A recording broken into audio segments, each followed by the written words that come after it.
District reporter Rawalpindi doctor سید صابر علی کی report کے مطابق وزیر اعلیٰ پنجاب کے ویژن کے مطابق سی پی او راولپنڈی سید خالد ہمدانی کی زیر صدارت تھانہ کینٹ میں کھلی کچہری کا انعقاد کیا گیا۔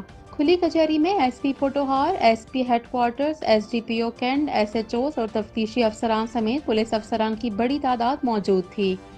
اس موقع پر سول سوسائٹی اور شہریوں نے بھی کثیر تعداد میں شرکت کی۔ کھلی کچہری میں آنے والے شہریوں نے اپنے مسائل اور شکایات پیش کی، جنہیں سی پی او نے خود سماعت کیا۔ انہوں نے شہریوں کے مسائل کے حل کے لیے متعلقہ افسران کو فوری احکامات جاری کیے۔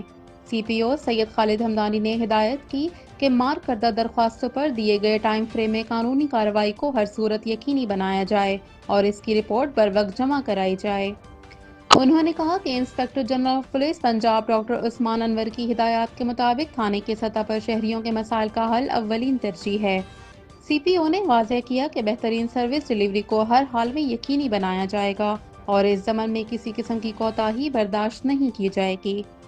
انہوں نے مزید کہا کہ وزیر اعلیٰ پنجاب کے ویژن کے مطابق شہریوں کی شکایات کا بروقت اور مؤصل ازالہ ہمہ وقت یقینی بنایا جا رہا ہے۔